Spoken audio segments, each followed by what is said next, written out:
G'day and welcome to Pub for Heretics. Grab a chair, sit down and relax and get yourself a mug of grot's not and join the conversation. I'm your loyalist co-host Chaplain Blake, joined by these heretics. I am Brink. And I am Corbin. And today we're going to start our podcast journey with the best faction of all time in Warhammer 40k, which is the Space Marines. Oh, not Chaos Space Marines? No, not Chaos. Well, Space Marines in general, at the beginning at the very least, and we'll see where we go from there. But you are right, Chaos Space Marines are better. Yeah. As long as we can acknowledge that. And Blake can't say anything because he loves the Night Lords. I do, but I'm surrounded by heretics at this point. I'm on my journey to try and, bring Brink to the light. The light of the Emperor. The lies of the Emperor. Fair enough. Whatever you say, Chaos Boy. Anyways, so we're going to get started today. Now, Brink, what do you know about Space Marines? They're mainly the Blue Boys. It just hurt my soul, you saying that. I know there's different, factions and, but yeah, they're mainly the Blue Boys. I just heard Blake's heart just drop when you said that. Both hearts. Yeah. And we'll explain why they have two hearts. Okay. Now, it'll be about the poster boys themselves. This will be the first faction focus. We're just going to go over a little bit over their history, the new codex in the 10th edition of the game that just came out, as well as how they kind of play on the tabletop and where to start with suggestions at the end. Now, essentially, you're not wrong. The Blue Boys, or name known as the Ultramarines, are the poster boys of Warhammer 40k. They are the ones that, sell the most and bring in the most attention. The big boys in the big power armor. But they are first and foremost super enhanced humans, like Master Chief, but better. Okay. So they're like Master Chief. Yeah, they're like Master Chief, but blue. better. Yeah, but blue. Yeah, blue. Yeah, let's go with Yeah. that. Yeah, no, not blue. All of them are given the same enhancements, but what happens after that depends on what chapter / legion they're recruited into. Now, picture this. You're in the grim dark of the future of the 40,000, of the year 40,000 or year 30,000, depending on the year. You're in a hive city. Your world is literally like 3 Chicagos on top of each other with how overpopulated and how crime-ridden it is. I got that. Yep. Okay. I'm thinking. Yep. You're thinking? Yeah. That's Think pretty misery, bad. Think horrible. Think Yep. starving. And then on top of that, you seem to be like, a kid about a male boy about the age of like 8 to 9 to 10, that kind of thing. And you seem to be a little bit faster than all the other boys. You seem to be a bit faster than the other pickpockets and a bit stronger as well. Maybe you're a little bit smarter as well. A Space Marine or a recruiter sees you and how well you adapt in these situations.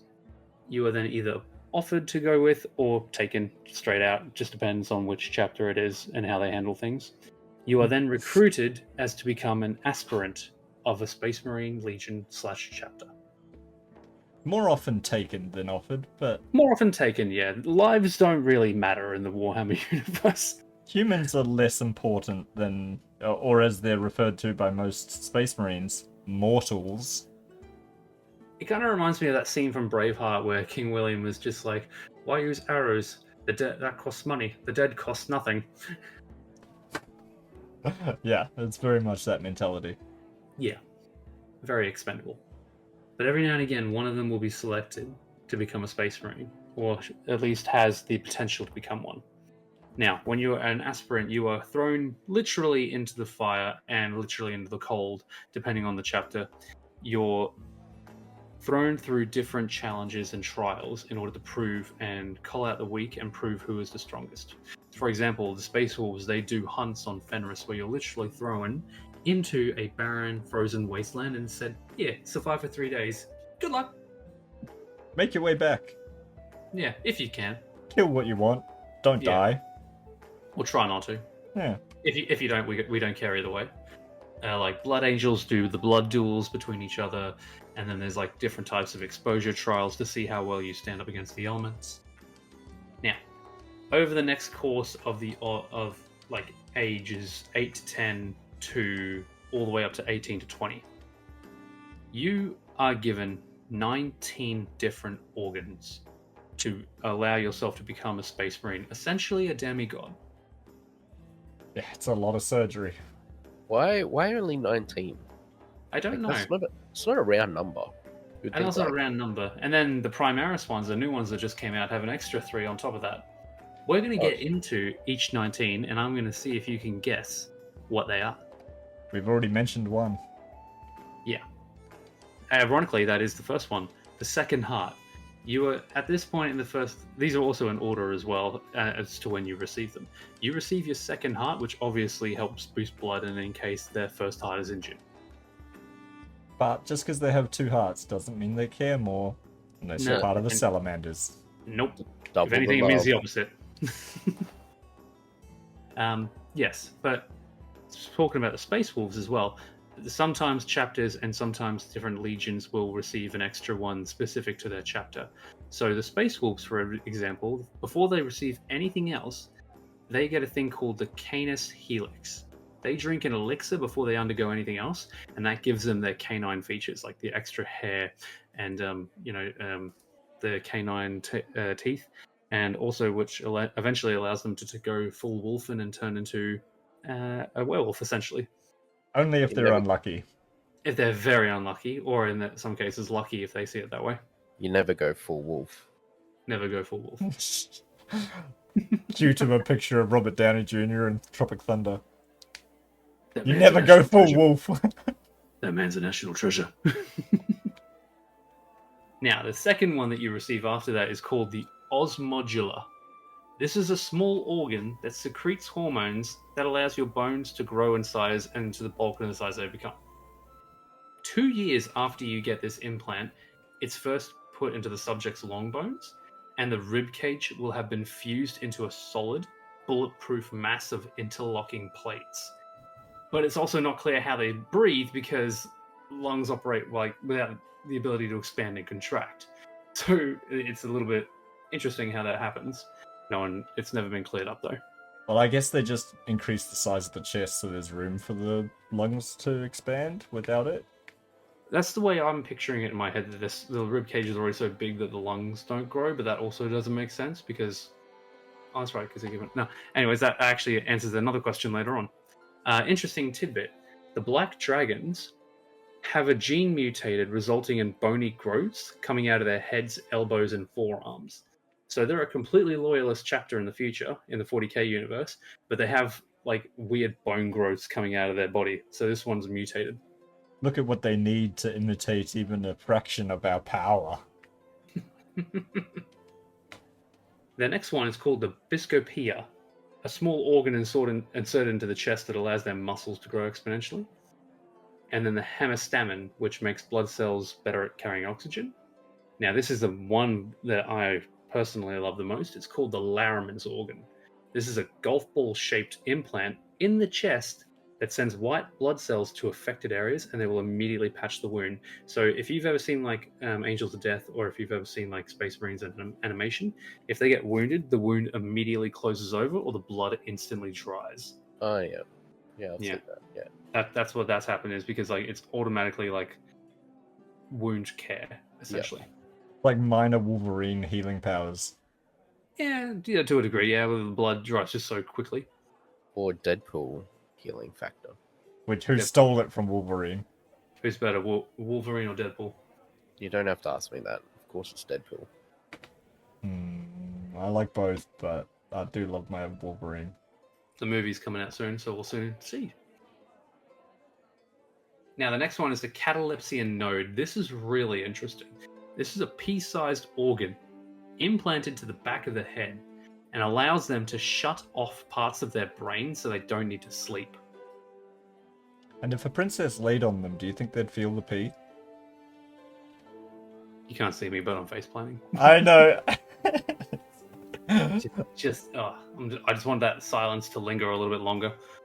Yeah, we're not cutting that silence. Yeah, why not? Yeah, so this basically puts them on like an autopilot mode. Space Marines only need about 4 hours of sleep a day and can survive 2 weeks without sleep. Yeah, so can I. Yeah, gotta love those raccoon eyes. It's mascara without mascara. Emo before emo. Don't need to pay for mascara when you can't sleep. Yeah, exactly. The next one is the preamnor. It's an preamnor. Yeah, I think I said that right. It's an organ that can filter out poison. Marines can't get drunk except space wolves. Did you say pre-cum noir? No, preamnor. Did you say pre-cum? Hang on, you lost me. Did you say pre-cum? No, I didn't. Get Slaneshi off your minds.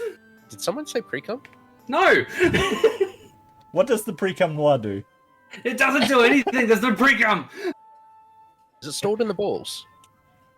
No, it's stored in the. It's not stored anywhere. Actually, no. I think that's the gene seed. Oh They- no, that's the precum. They don't. Oh! They don't have balls. Their They daddy do, took this them. doesn't work.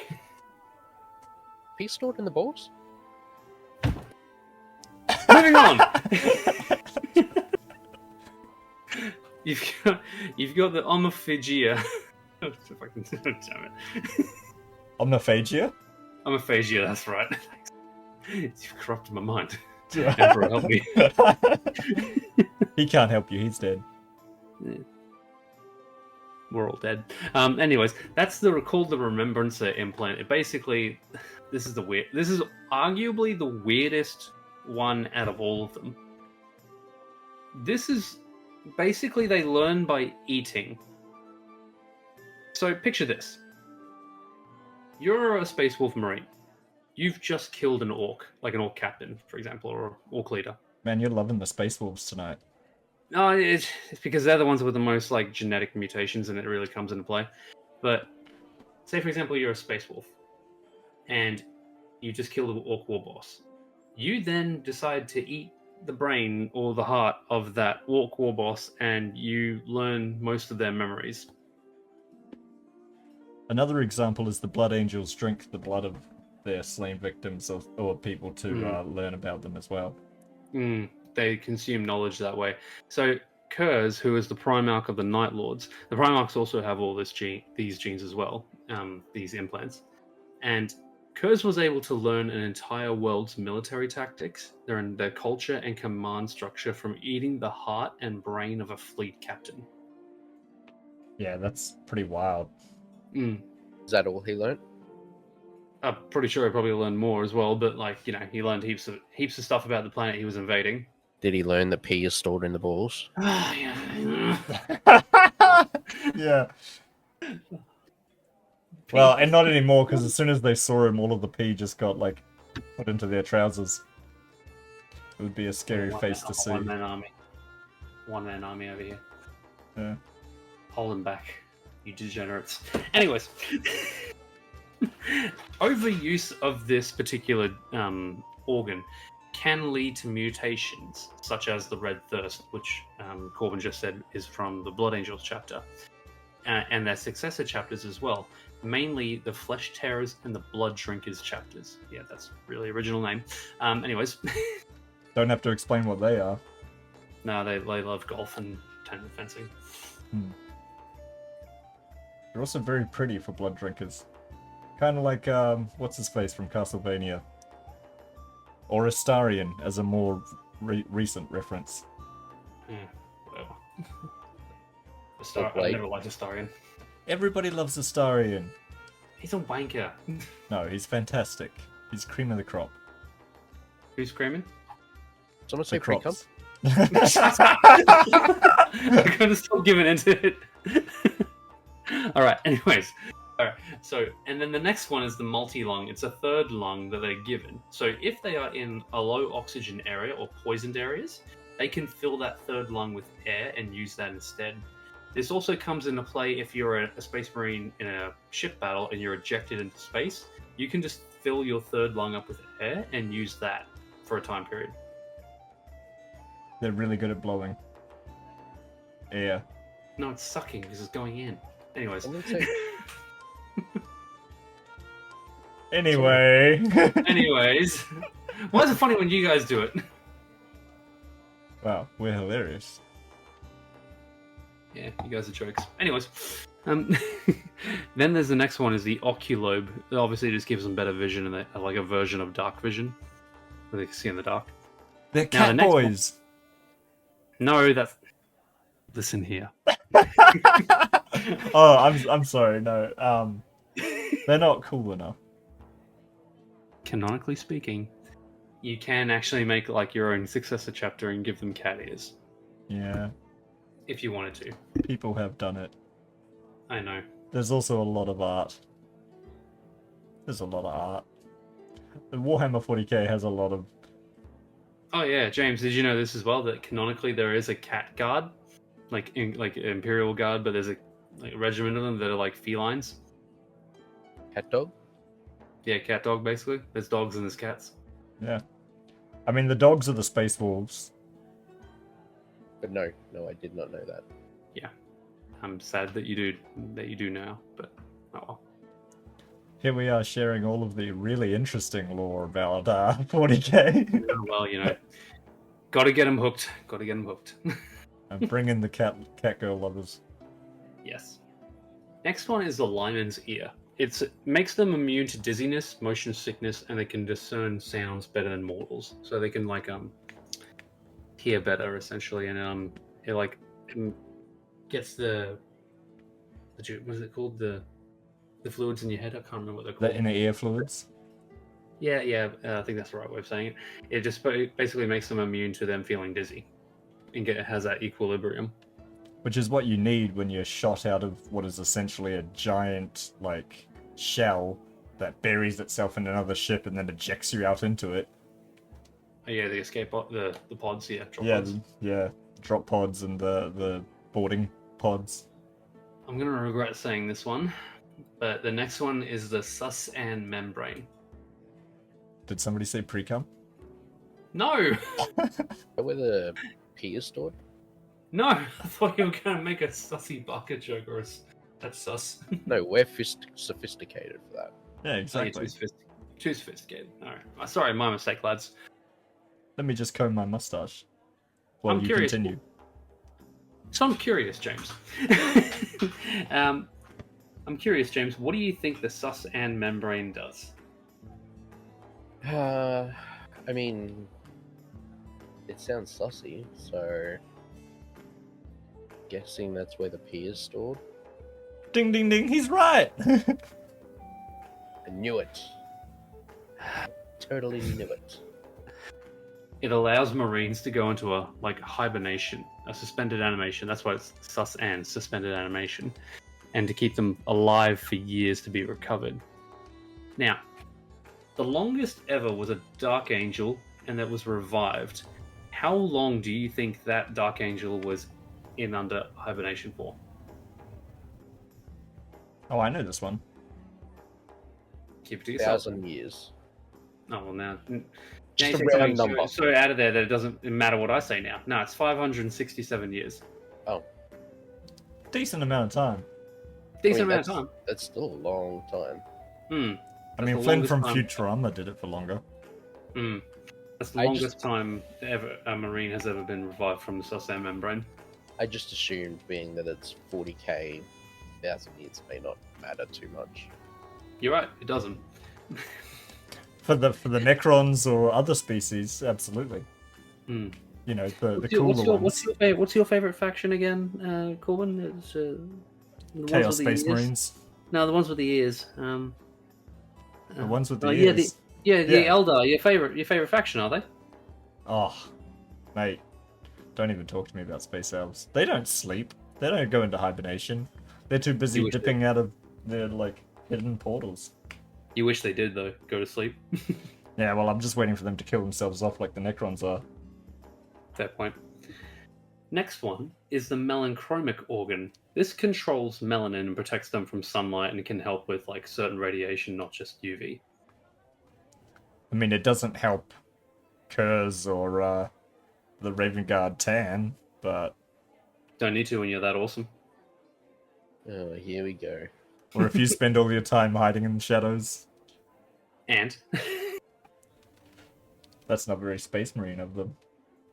Your Big point. pause. Big pause. No answer. All right.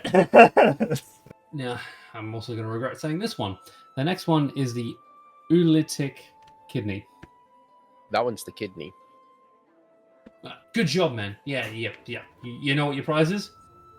You get to be right. So they Wait, give them an please extra do. heart, an extra lung, and an extra kidney to make those Yeah. things work better. Well, weirdly enough, this kidney works with the second heart to remove more poisons. Like that, obviously. Which allows the Death Guard, one of the coolest Space Marine legions, to literally drink poison in celebration of their victories. Yep. And it made the Space Wolves had to make their own potent type of alcohol because normal alcohol does not work on Space Marines. Yeah, so they've got this like herbal plant, and they've made a mead out of it. It's the only thing that can get a Space Marine drunk. But the problem is that if a mortal drinks it, it will kill them because it's that strong. It's Space Marine moonshine. Essentially, yeah. Give you hairs on your chest if you didn't have any before. I wonder if they drink it like you're supposed to drink moonshine. I can always imagine Space Wolves chugging it from a great big like flask. Is that how you meant to drink moonshine? Well, you kind of rest it on your elbow and you hold it with your hand by the like handle of the jug and you just like chug it back. For those that right, don't yeah. know, look at the right way to drink moonshine. It's quite funny. Wonder why that is. Maybe it has to be like perfectly balanced. I don't know. No, So it's who all about knows? chugging it. Yeah. Rednecks, no grace. Anyways, the next one is the neuroglottis. That helps with taste, mainly to help identify chemicals if there are any chemicals in the air. That extra licking taste power. So, if they were to eat pussy, Oh. Moving on. The next one is the I'm going to butcher this. Mucranoid implant. no, you got it. Okay. This allows Marines to sweat an encasing substance around them that allows them to survive in the vacuum of space. Special sweats. Yeah, it basically gives them like a glaze that allows them to survive in space. Also makes them look better with their shirts off.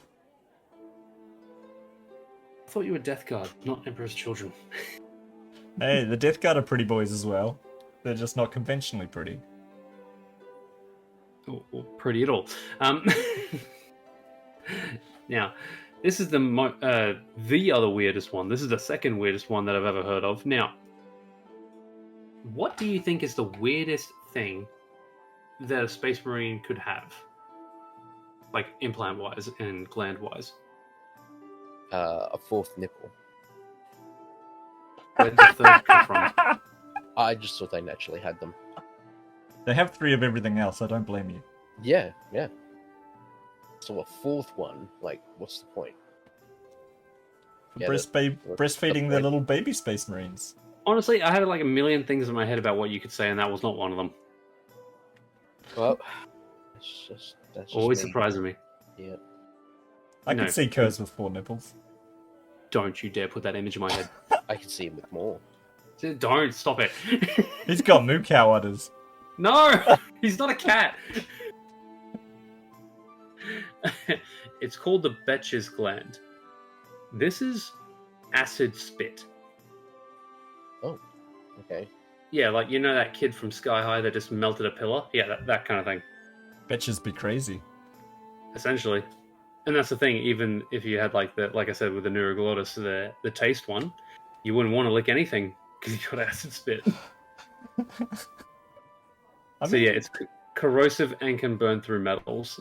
And I don't know what the purpose of that is, but the only time I've ever heard of it being used was when the first captain of the Night Lords, Sevatar, cheated in a fight against Sigismund of the Imperial Fist and spit the acid in his eyes and brought it into a tiebreaker.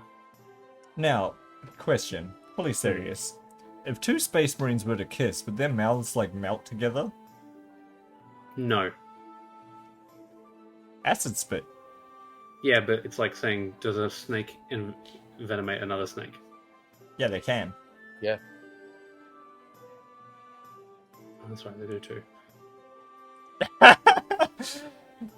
All right, so Well, it's a good, if well, Kurz- it's a good thing that it's never going to happen because you can keep your fan art to yourself. Stay on Tumblr. So if Kurz and Sanguinius in the No! Stop the heresy now. The heresy stops. Heresy now.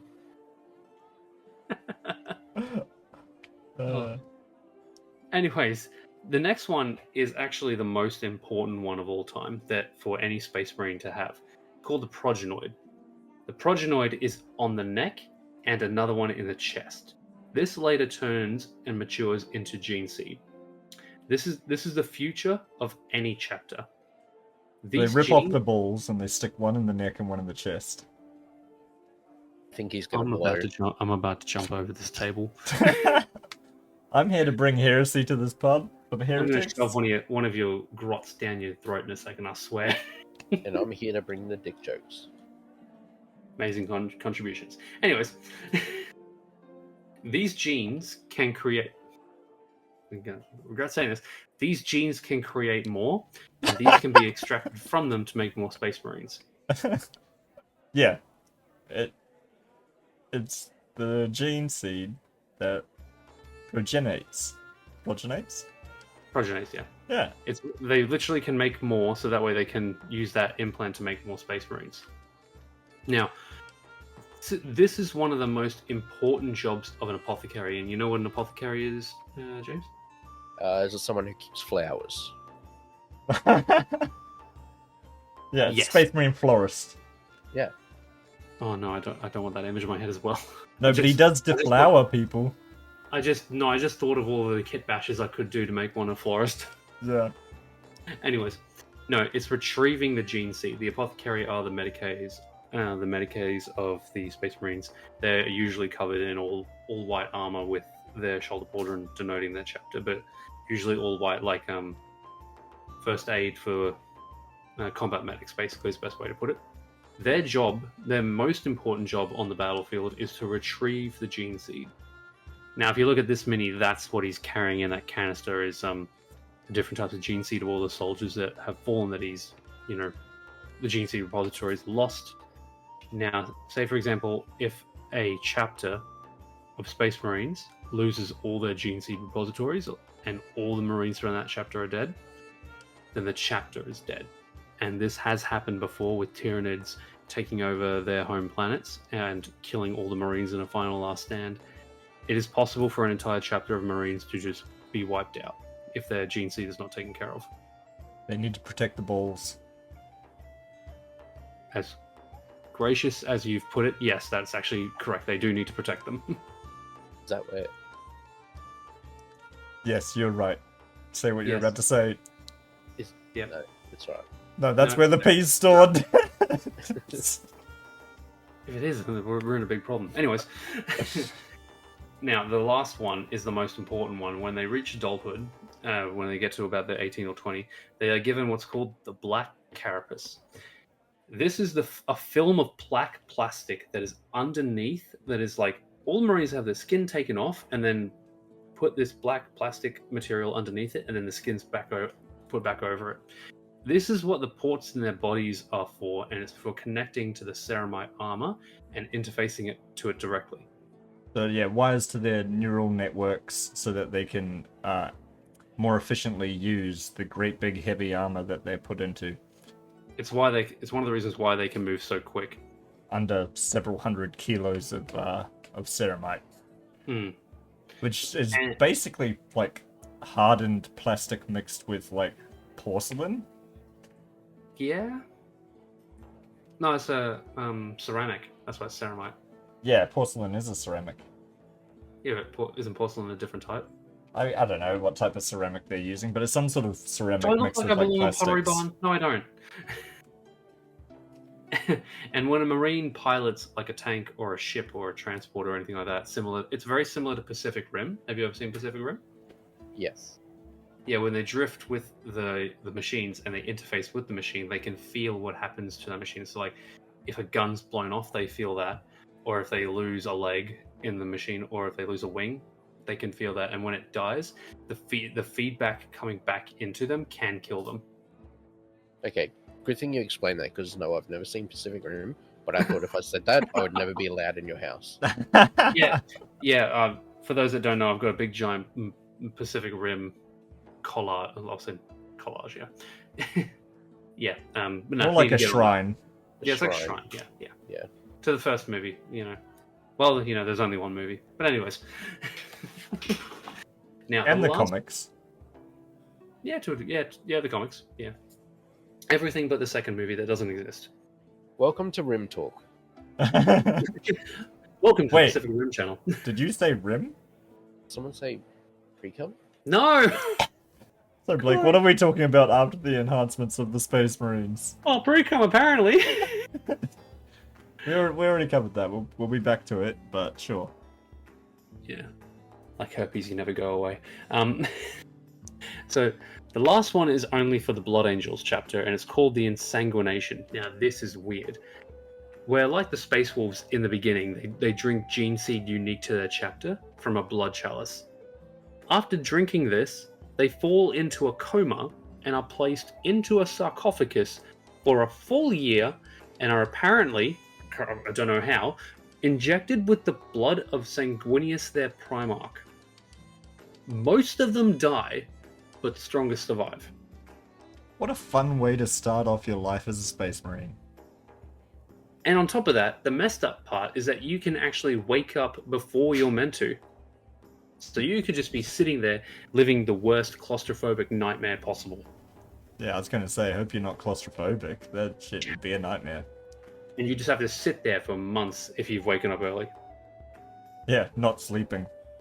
It's like that Ryan Reynolds movie where he's like where Deadpool. he's like buried alive. Is that what it's called? Buried alive? I'm not Deadpool. sure which one you're talking about. Oh yeah, there's a movie where where Ryan Reynolds is buried alive and he's got a phone and he's trying to call everybody, and then when they get, spoiler alert, when they get to him in the end, he's already dead. Ah. Yeah, it's literally, is it? No. Ryan Reynolds in like a thriller movie? He's done it before. There you go. Oh, it's just buried, and yeah, he's only got a cigarette lighter, and he's just a phone. Yeah, it's pretty Well, similar to that. They couldn't call it buried alive if he was dead. That's a good point. Making the good points here, mate. And throughout this whole process, they are also given psycho conditioning, like Clockwork Orange level stuff, to not feel fear, to download information better, and to become more loyal and zealous towards the Emperor. Now, I'm obviously talking about 40k, more so about this part, because like they're just taught the loyalty aspect. Yeah, and the whole thing, they talk a lot in some of the books about Space Marines feeling no fear, and yet, almost any time a Space Marine encounters a Primarch, there's a level of fear that they face. So it is Yeah. something that they're kind of taught, but it's not something that's fully eradicated from them. Or if you read any of the books, sometimes they'll say, if I was mortal, this is probably where I would feel fear. Yeah, and then there's like books where they're like, I don't feel fear, but I feel some sort of a sensation when I stared at a red devil, speaking of Angron, as he's charging forward with his dual-blooded chain axes. Yeah, that would terrify me. Yeah. So yeah, that is literally it. For like, and the new Primera Space Marines get an extra 3. Can't remember what they do. Not going to go through it, but yeah, you have to go through all of that in order to become a Space Marine, and at the same time, you're being indoctrinated with the tenets of the Imperial Truth and Imperial Creed, and you are just created into a living weapon and no desire to be anything else. And then imagine going through all that, and then you get sent out on your first mission to get And you die. killed by an orc, yeah, or eaten by Yeah. a Tyranid. Get smashed by an orc, or just like, oh, there was a funny meme that I saw, and I'll send it Raid to you away. later. I'll send it to you later. Like, imagine being a word bearer, living for 10,000 years, and being an absolute champion, and then all of a sudden you just die from a suicidal Imperial guard with a grenade. Yeah. That's been brought low by a little mortal carrying a That's why- broomstick. Yeah, that's why when you see like a dead Space Marine in a game, or like in Rogue Trader where you see dead Space Wolves, it just like it hits a little bit harder when you understand the process of what it takes to become one, And Whoa. Spoiler alert for for Rogue Trader. over 2 weeks, get over it. If you haven't reached that point, oh well. Have you played it at all, James? Nope. You No. should get on that. And you've great just game. ruined it for me. Yeah. I've ruined literally nothing. God Ruined damn it. it. You Why barely- do you you barely- do this, You Blake? barely know what a space wolf is, He knows that Are they they- drink alcohol apparently. Yeah. and Sorry, that then. they're dog boys. Yeah. You never go Furries. full wolf. Never go full wolf. Never go full wolf. Well, at this point, it's probably a good place to stop and see if you have any questions, James, about Yeah. their Before we move into this enhancements part. and all that. The biggest question that No. I have. No. Yes. No. Yes. No. Yes. No. Is his pee stored in the balls? No, because they cut them off and then they stick one in the neck and one in the chest. Gotcha. Okay. Well, that's all my questions. Excellent. What other information do you have for us, Blake, about Space Marines before you completely lose your shit? Before he jumps. Chaplain reaches for his croziest to smash their heads in. Okay, so quickly, we've already done this in the previous episode with the with the history of humanity, but essentially, we're just going to quickly go through the shorter version of a history of what it took to be a Space Marine and where they fit in the history of humanity. So first, in order, we have to talk about the Thunder Warriors, which were proto-Space Marines. Now, the Emperor created these Thunder Warriors, which were like the proto-Space Marines, to help unify the galaxy. Now, James, let's play Guess That Grimdark. Did Oh. Biggie decommission them and create them into a council to help unify the galaxy? Did he use them as his personal bodyguards? Or did he genocide them? Oh, I didn't know this was multiple choice. The first one. decommission them to create into a council to help unify the galaxy? Yes. Sorry, James. Better luck next time. You have just been welcomed to the Grimdark of the 40k universe. The Emperor doesn't care that much. He just killed them all. Yeah, he just killed them all. I'm sure it hurt him. Like, I would love to see a book from his point of view about why he had to do it and his inner reasonings. Of course But- you would. Well, He no, doesn't he's care like- about the Thunder Warriors. No, but like, think about it. It'd be interesting if he did. I think that'd be a sweet book to read. Nah, that would make him too much of a human. Of course he loves And Biggie he- on the chair. He's the best human. He's not even a human. Exactly. He's a skeleton on a chair. Exactly. The Corpse Emperor, your false god. No, James. Come back to the Emperor's light. Come back to the light. His favorite legion is the Black Legion. He's way out of the light. 2 against 1 here, mate. And yet, I'm still better than you. Anyways, What night? Are you? How many Warhammer games have you won? Ooh. proper games? Any at all. None. 2. Against. James. What are you trying to get at here, mate? Hey. Those games are rigged. And we're educating James on 40k. Yeah. Who's, giving him false who's been information into so that way 40? I could win. But who's been into 40k the longest here out of the 3 of us? Games Workshop. Out of the 3 of us? Games Workshop. Me. Yes. Mm, That's the answer I was looking for. You can be into a thing and be terrible at it. Yes. And so are your opinions on the Emperor. Continue. These fine words. I'm not standing for this heresy. No, we're sitting Yes. at a pub. Yeah, I know. I'm sitting down, I know.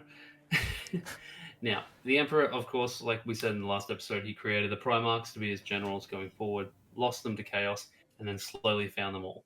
Now, I'm just going to show you a picture of all the Primarchs in their glory.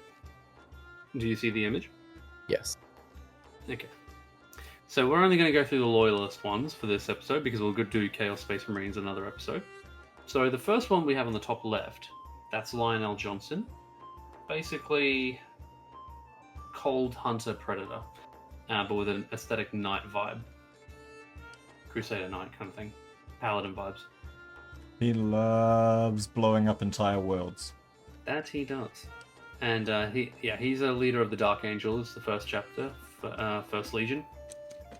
And then skipping 2, skipping Fulgrim, skipping Petravo. That is Jagatai Khan of the White Scars. Now they have the big Mongolian Asian vibes, and they're all about going faster and speed freaks. Yeah, You know, gotta go loving fast. Loving them those speeding finds. You know, Sonic is his favorite character. They love charging in on bikes, Anything laughing their heads off. Anything that moves quick. Yeah, while chopping people up with their curved blades.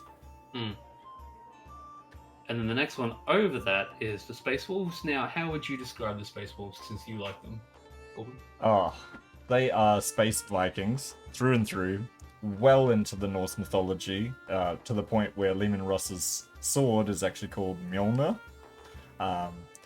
And they are big, raucous, killing giants that love a good laugh and love their booze. AKA never go full wolf. Never go full wolf. You'd almost say they're the goodest of boys. They are the goodest of They boys. actually are. They are so loyal that I think during the Horus Heresy their loyalty was never put into question. Theirs and the Imperial Fist, I think. Yeah, because the Emperor gave him... He was known as the Emperor's attack dogs. He was pointed in a direction and told to kill, and they killed. And they killed until there was no one left. Yeah, Lehman Russ's moniker was known as the Executioner. Yes. Well, Now, wasn't the Lion the Executioner? No, it was always Lehman Ross because he made the show of it. Yeah. The Lion was more of the exterminator, did it in the quiet shadows like a hunting predator. That's right. Got the job done without the fanfare. Now, the one after Lehman Russ is, without a doubt, the best Primarch, Rogel Dawn of the Imperial Fists, aka Praetorian of Terror. AKA Lover of Walls. Any day I see a castle's a good day. Yeah, he likes sitting up in his fortress and looking down on the peasants. As he should. Anyways, yeah, so they focus more on defensive play. They're all about the yellow and the black and just trying to be the pillars of humanity. Big cannons on walls, shooty. Why are you trying to pass him off as he's illiterate? I'm not. That's what they do. You're just like big gun, shooty. I was avoiding. If you bring DK from the Depthus Ridiculous in this, I swear to God, I swear to Emperor. I was avoiding saying the illiterate line. But you did everything else. DK has done nothing but hurt our reputation. Yeah, all 10 of you are really upset. All 10 Imperial Fist fans. Hey, you settle down. You choose your words carefully. There are dozens of us. Now, skipping Conrad, Kurz, and the Night Lords. After that, you have Sanguinius, and Sanguinius is the middle second from the left. Now, he is basically Space Angel Jesus. He's like Gabriel. He is the good angel on the side who's actually not as good as he comes across. Well, I would say he's like two sides of that coin. Like, you know, he's what he has to pretend, like put on the mask, and then there's actually what he has to be, and then because he has Sanguinius has the ability to see the future, just like Conrad Kurz, but Sanguinius can only see the good futures, and Kurz can only see the bad futures. Sanguinius is also a bit of a dick to some of his brothers. You say dick, I say poking brother. Yeah. Yeah. And he leads the Blood Angels, and they're the vampire lot with the like sort of Catholic theme. The ones that get put into coffins for a year. Yeah, that's him. So Space Jesus. Essentially is the best way to put it, Space Jesus, yeah. If you cross Jesus with a vampire. And an angel. Yeah. And space. In space, with guns. Yeah. But drink blood. And people wonder why Warhammer is so popular. Now, the one after that is I'm actually blanking on his name. Ferrus Manus. Ferrus Manus of the Iron Hands. And then after that, you have the Ultramarines. Yes, Gilliman. Yeah. Loyalty Gilliman, and courage is their call. I am an Ultramarine fan. I know they're overrated. Hang on. We got to give Iron Hand fans a little bit more than that. So Iron Hands are notoriously like the underdogs of all the Loyalist chapters because they're just not that popular. But they have a weird cult following as well.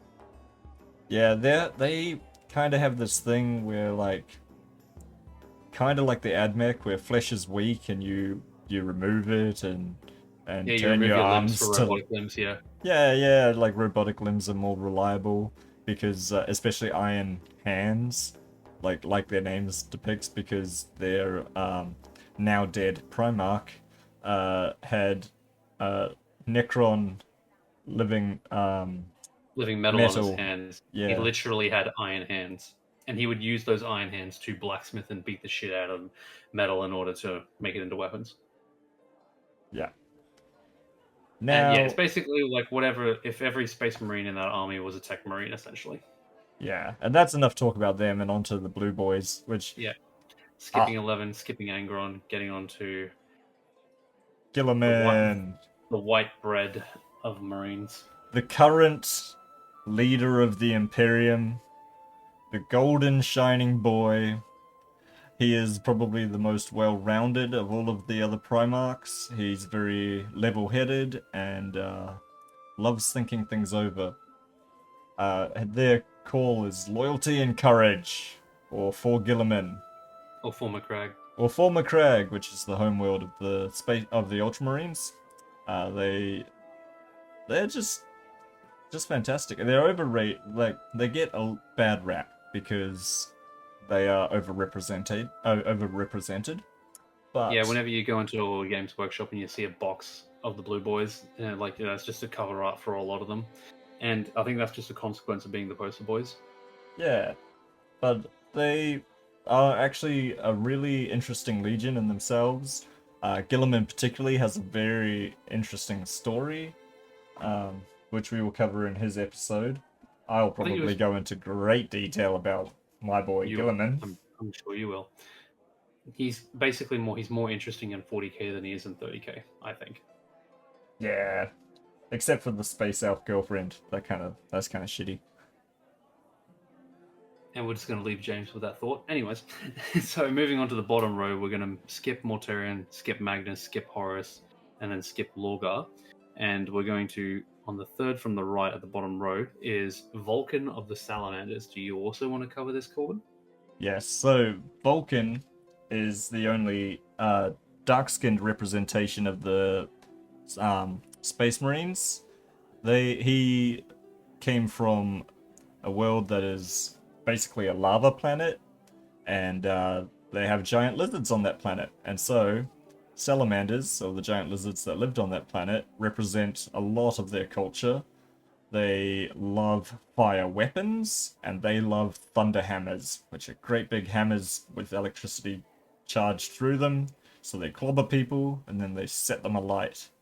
They're also one of the nicest, if I can use that term in 40k, of the Space Marine legions. They care about mortals, the general human population, a lot more than most of the other Space Marines.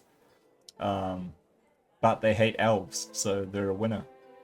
Yeah, and on top of that, like, they've got the charcoal skin for dealing with a death world of a planet of Nocturne, and then they've got the blazing red eyes, which I'm assuming like helps them see through thermovision kind of thing to filter out the light and the heat. Probably, I would assume so. Yeah, I'd say that's probably a pretty good headcanon for that.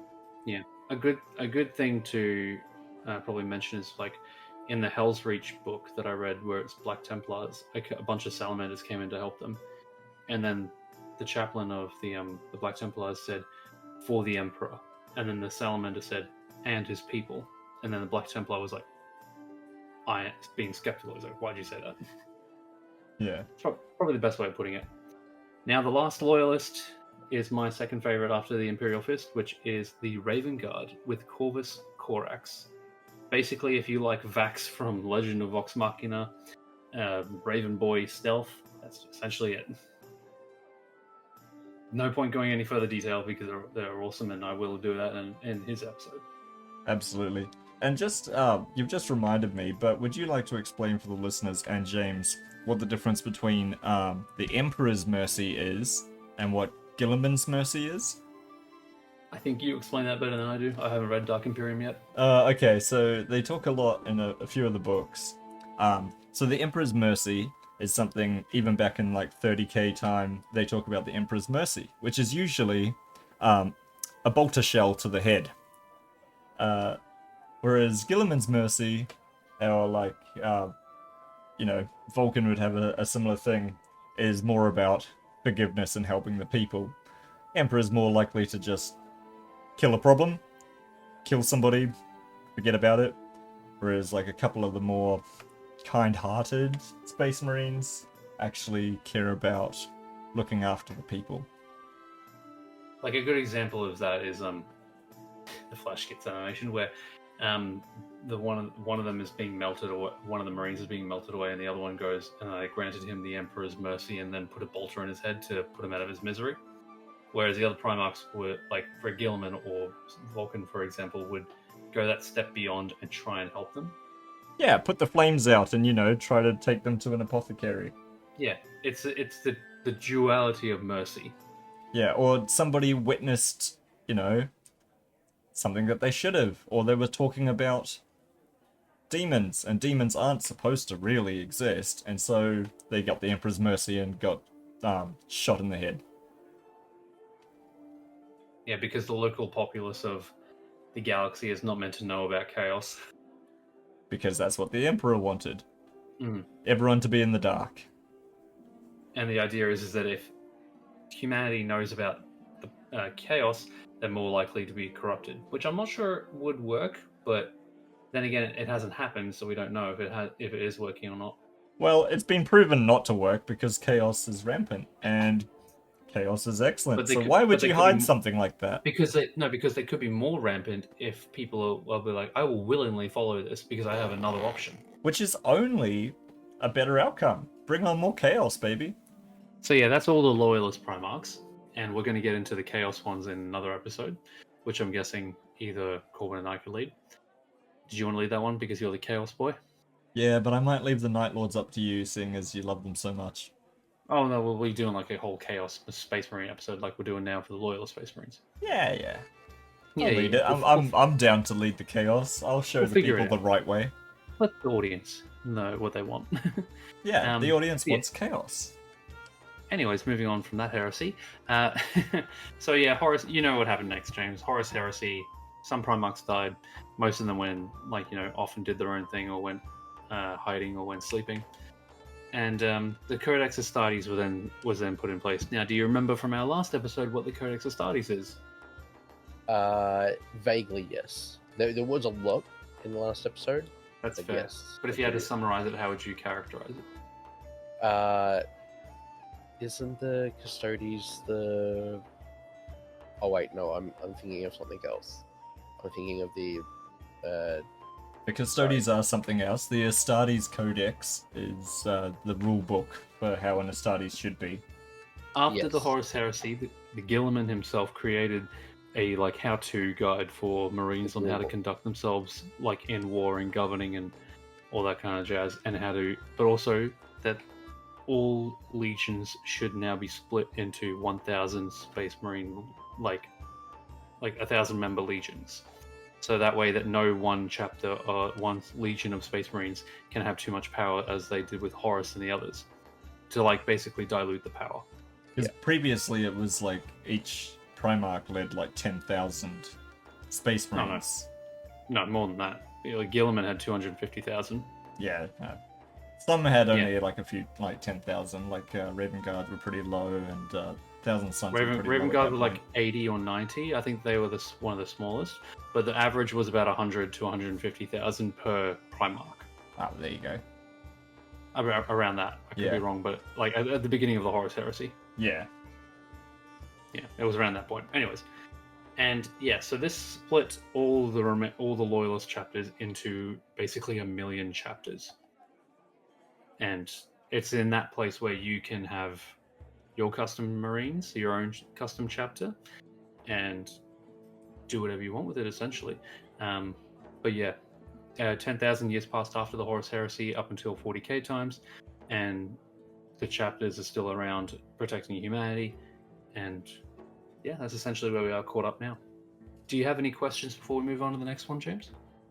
Any little tidbits that you want to know about, like some of the Loyalist Space Marine chapters that we covered? I feel like we're going to be covering most of them in their own separate ones, but my most vague question would be which is sort of like or is there a head chapter? Like, is there one chapter that is ahead of any of the others in the eyes of all the different people? chapters? Yeah. I would say no. The only reason I would say Ultramarines is because Gilliman's back. Yeah, so Gilliman is currently leader of the Imperium because he's the only Primarch, like Loyalist Primarch, that is out and actually helping the Imperium at the moment, although the Lion has just returned, which But was the a new Lion is development. currently hunting down his traitorous Space Marine sons, Yeah, and he's trying to sort that out. So I have got the book Son of the Forest, but I haven't read it yet, so I don't actually know what he's up to. But I'm assuming that in the future we'll get and there's an interaction between him and Gilliman. Apparently, I haven't read it yet, but we'll be keen to see how that goes. yeah. But then also, during the Codex Astartes period, there was also, before all of them were split into subsequent chapters, there was a group of Marines from all the other chapters that were basically congregated into the Unnumbered Sons. And the Unnumbered Sons also effectively served under Gilliman and the Ultramarines. So at this point in 40k, the largest Space Marine army is Gilliman's Ultramarines and the Unnumbered Sons that serve him. Didn't know that. Yes, it caused a bit of a. Oh, is that including the Black Templars? Yes, it is. Yes, okay. Never mind it caused a lot of controversy because everyone was like, "Hey, Gilliman, you told us we were only allowed such and such number of people, but then you're commanding this great big freaking army." Yeah, and then what Gilliman turned around and said, "I can't believe you actually followed my book. Yeah, yeah. You damn nerds." No. What he did to appease them was he started sending the Unnumbered Sons back to their original chapters to help fill out in any lost ranks and things like that. Which is where the Primaris came into play. Yes, with Yeah. Gilliman's friend Belisarius Call. Yeah, which we will get into in another episode. So So- he's his own topic, yeah. So yes, how they play on the tabletop. They are one of the two at the moment of recording of this. They are one of the two that have just got their new codex for 10th edition, and they play apparently a lot better than what they used to play in the 9th edition. They are probably, I would say, the best army to start off playing on the tabletop, just because of how versatile they can be. If you play Space Marines, you're either a new player or a veteran player. Yeah, I'd agree with that. Yeah. So originally, how the game used to play, it was with a thing called chapter tactics. Like, so if you were Space Wolf, you would play their chapter tactics, which are like special rules for them, or you do White Scars tactics, or Imperial Fists, or Ultramarine. Now they've changed that with the new 10th edition. Now it's with task forces. Now the good thing about this is that it can be versatile regardless of whoever you want to play. So when I say that, it's like there's one task force which is best for defense.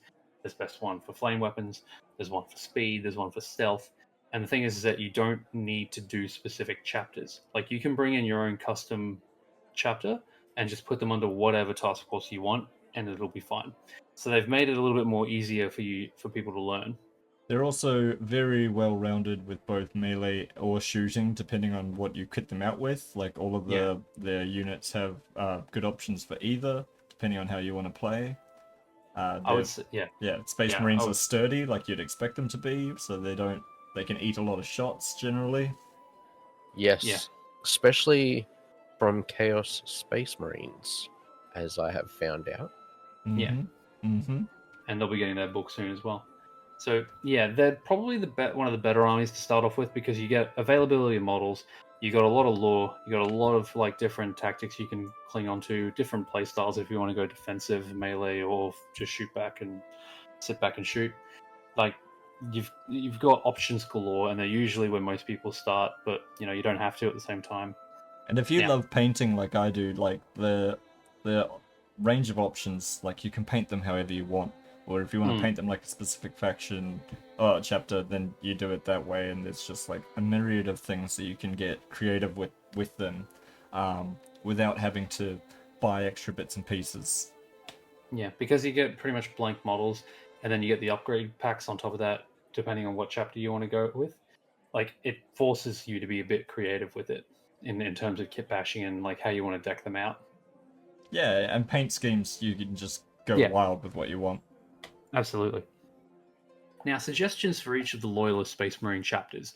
I would recommend the Primarch novels for all of them, but like, say for example, Blood Angels, I would recommend with anything involving Dante or Mephiston, or maybe even the Omnibus. For Ultramarines, what would you recommend, Corbin, for someone to get started with them? Oh, I would actually recommend a 40k book with the Dark Imperium series if you want to learn more about Guilliman and the Ultramarines. But Ultramarines are easy; they've got more books than all of the others. So Yeah. but Dark Imperium was a fantastic trilogy. I'm yet to read it, but you've been giving me glowing recommendations, so I'll get on that. With Dark Angels, I would recommend with Descent of Angels and then Fallen Angels in the Horus Heresy series. You literally see the Dark Angels before they were actually Dark Angels and how their culture followed into the Space Marines, and then from the point of view of the Lion later on.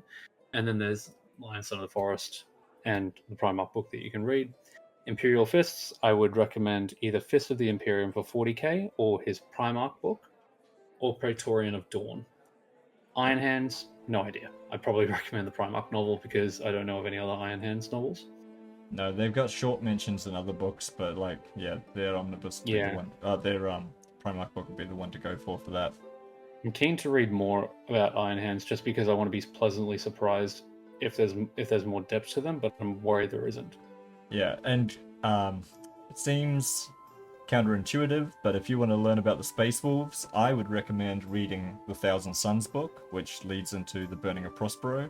But they have a lot of information and a lot of screen time in that book. And they've got so many 40k books on Audible if you want to read them and just pick up a random one and go for it. Salamanders, where would you recommend they start? The 3 books in the Horus Heresy? Yeah, I would say the 3 books in the Horus Heresy. The Salamander books get a bad rap, but they're just considered cheesy. I haven't actually read them myself yet, but I've heard that there's good stories and just like mediocre writing. Yeah. Yeah, I'm not sure about them either, but I'll give them a go because I'd rather form my own opinion than hear about it 1,000 times. Yeah, exactly. Where would you recommend they start with White Scars? The Scars book. But honestly, any book, they have a couple that follow in from that. They're pretty far into the Horus Heresy, but you don't actually need to know a lot of the previous stories to read Scars, and it's fantastic. It's if you have a one of my basic knowledge, top you 5. can pretty much go on anywhere. Yeah, it's one of my top 5 books in Warhammer. Like, it's fantastic. I am a bit of a White Scars fan, but yeah. They really do them justice. Whereas personally, I thought it was like a good story, but I would say it's pretty mid. But that's me not having a bias on them. But at the same time, I would rather people read the books regardless of our suggestions, whether we say yes or no, because they might end up loving it more than we do. Yeah. And yeah, so with Raven Guard, the last ones, I would recommend people start off with Deliverance Lost because it follows Korax during the Drop Site Massacre, and then follows his train of thought and a bit of his backstory as well, and then how his sons interact with each other, and then the book called Korax, and just, yeah. That's pretty much where I'd recommend all of you would start with the Loyalist chapters, but then again, make your own pathway. Yeah.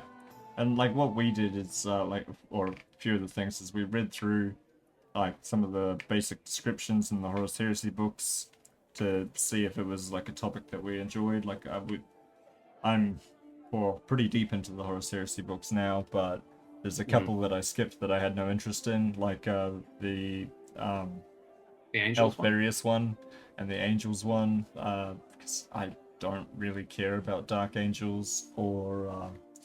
I would say this book would make you care about them, the Descent of Angels, but that's just my personal opinion. Yeah, you've been selling me on it. And it sounds interesting, but yeah, no, I skipped ahead because I wanted to read about the Space Wolves and the Thousand Suns.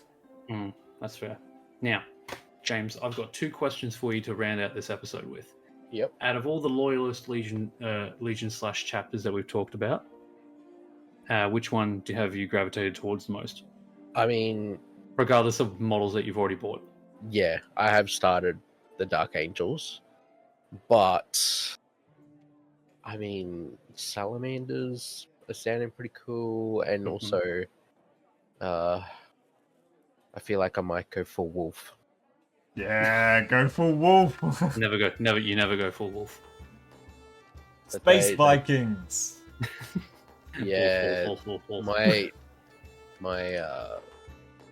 I don't know, my heritage is Viking, so Oh yeah, fair enough. they do sound pretty sick. Nice. They certainly So, are. yeah. They are awesome. And the last question is, what subject or faction do you want us to cover next, James? Chaos Space Marines. Yes, my boys. We shouldn't have given them a choice. No, I'm happy with that. Oh yeah, I know you are. No, that should be fun. It'll be good. Because then I'll be able to poke holes in your arguments. Wow. What holes? If you what can. arguments? Yeah. We love our holes in the Chaos Space Marines. Recon? We finally converted him. No, you didn't. He's joining our heresy. It's No, I'm truly becoming a pub for heretics. Get you and your heresy out of here. And we'll probably finish the episode there. Thank you for listening the whole way through and putting up with us. We'll be in the next fortnight with another episode. I believe, did we want to do Chaos Space Marines or did we want to do the Lion? No, we can do Chaos Space Marines. I'm happy Yeah, to we'll do give Chaos them... Space Marines. Yeah, Do a leapfrog of co-host, yeah. yeah. Just like a bit more in their detail, because they've got a lot of extra fun bits on top of your standard Space Marines. It'd be pretty good to build off them. Also, we talked about the Loyalist Space Marines at the end there, but we didn't talk about the really cool Chaos ones. So we'll go into a bit because of detail. because they have their own codex and it's like that kind of thing. They're separated as well. Yeah. But, yeah, no, that's a good point. We'll do Chaos Space Marines next, and then we'll see where we go from there. And maybe if you guys drop any comments about what you want to hear from us next, then we'll go from there as well. Yeah, and I'll try not to make the Chaos Space Marine episode completely about Mortarion. Yeah, you could try. Or Abby. Yeah, Yeah. Actually, no, you'd have to cover Abby pretty hard in Chaos Space Marines. that's fine. I like Abby as well. Yeah, you would. Abaddon the Despoiler. Anyways, thank you very much for putting up with us this episode. To whoever's listening, thank you for this. Drop us a comment, like, subscribe, all that other crap, or not. I'm not your mother. And yeah, we'll be back next week, next fortnight for another episode. And you have yourselves a good day. Yeah, thanks guys.